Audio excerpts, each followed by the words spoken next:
I'm at the Paris Air Show. My guest now is Amaya Rodriguez, who is the head of single aisle family product marketing at Airbus. Complicated. Thank you, Amaya, for talking with me. A couple of issues I'd like to get your view on. It appears that the sub 150 seat segment and the middle of the market is getting the most attention these days. We certainly have seen it this week. Can you give us an idea of how the 220 family is handling, let's say, the 100 to 150 seat segment? So I think the first thing is that the aircraft is today the only new purposely built aircraft from scratch, precisely to fit in this area, in this market from 100 to 150 seater. Mm-hmm.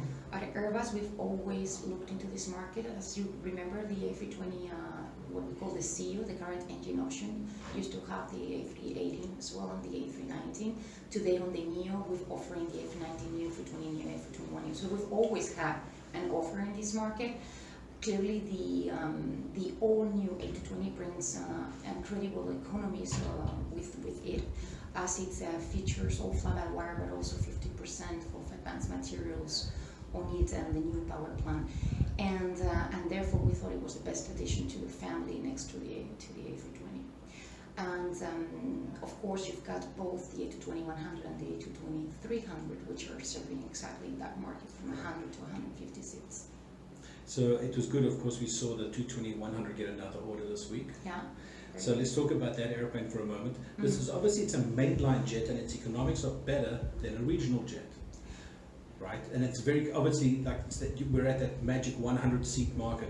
Do you see any chance that mainline airlines will move into deploying small crossover jets in the scope clause in US environments? In other words, where you've got a region, for example, and I want to just use Delta as an example here, not necessarily that they're doing this, but that Delta might use the 220-100 with its capabilities of short flights and long flights, its amazing economics, that it could use that to cherry pick big regional routes that are thick enough to justify a five across cabin instead of a four across. This is exactly, I think, the beauty of this product is the versatility that comes with it.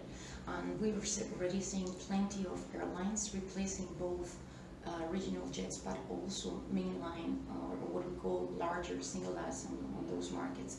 So it's a trend that we see absolutely there. The aircraft can go from very short haul, and it's already flying very, very short sectors for airlines and carriers like Korean, for example, and it's flying very, very long sectors for airlines like Air Baltic with over 6 hours flight when they're flying to Abu Dhabi, Almaty, or Baku. So yes, I do see this move precisely because the aircraft allows to do so. Okay, one of the, obviously, you mentioned this, the 6 hour flight that Air Baltic's doing. Well, the key feature of the airplane is its range. And of course, at Innovation Days, they announced the extra range. Now, the US Transcon market has always been a range story, but now, of course, you've got the capability of London City to New York. Yeah. You've got that extra leg. For example, in the case of, let's say, British Airways with the 318, which has to stop at Shannon to refuel to go west. Right. With a 220, you can go London City to New York in that configuration, that special business configuration.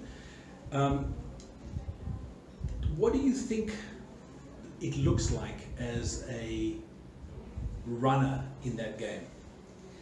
Definitely, and when we speak about very, very short and complicated airfares like London City, the A220-100 is absolutely unbeatable on it. If you look into the capabilities of the aircraft today out of London City, it's over 2,200 nautical miles, which opens plenty of destinations in Europe, so you can definitely do London City, Moscow, or you can also do transatlantic, as you just very much said. So it's opening a wide range of opportunities for it.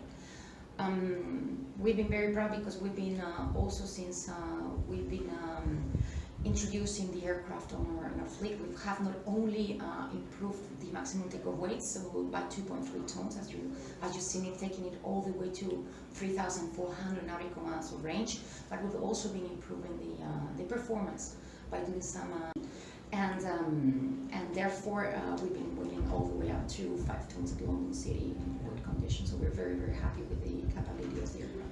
Okay, so now I want to get to your new toy in your world, the 321 XLR.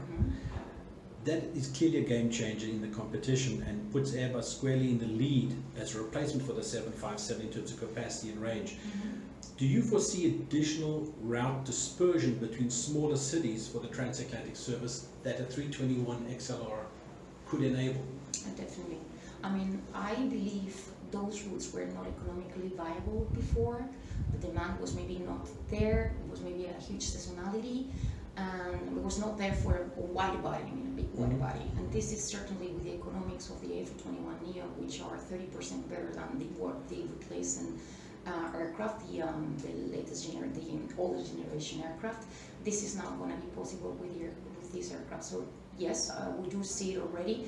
For example, TAP used to fly from Porto to Newark, I believe was 3 times weekly with a wide body. Now they decided to do 6 weekly frequencies, excuse me, with the A321 LR today between Porto and Newark. So that is an additional connectivity for the passengers, which is just a world of opportunities. And you can just imagine, just from France, all these cities. I mean, I live myself in Toulouse, all these cities that were forced to go via Paris in order to get to a different point in the world, now will be opened by this aircraft. It's interesting when you think about the XLR capabilities, and if this product had been available a year ago, we might still have a WOW Air, we might still have a Primera, because this would have been the tool that would have enabled them to do what they wanted to do, range-wise, for WOW without having a 330.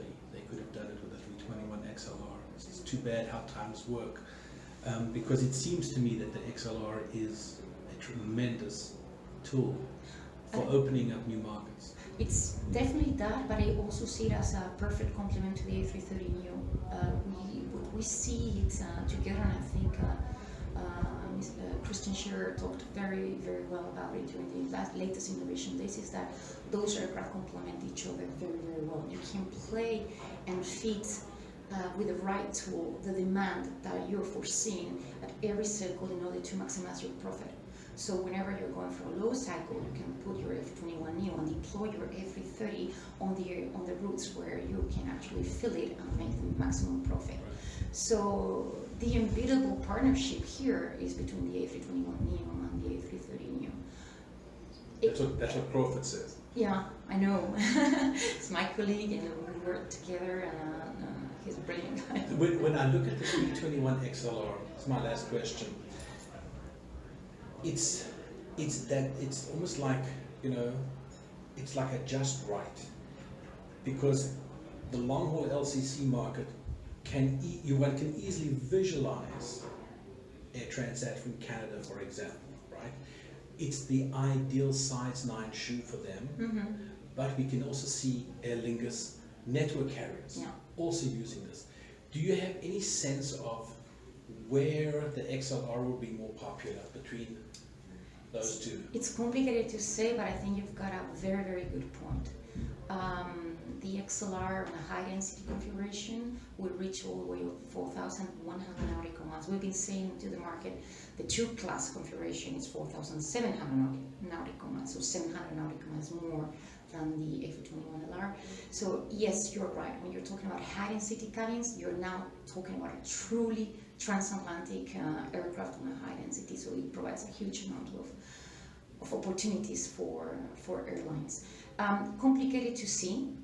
I think it's going to be very much half-half in terms of major carriers, and we're already seeing with the orders we're seeing this week, complementing the wide-body fleets, but also for startups.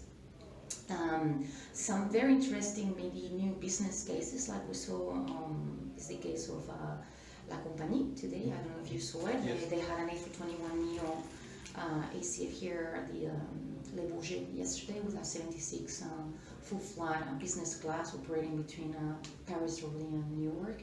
So I think it opens a lot of opportunities for plenty of different customers. But yes, you're right. Now that range, true transatlantic range, it's on the A321 XLR. It's capable for those airlines that would like to offer very, very affordable flight to customers. Thank you so much. Thank you.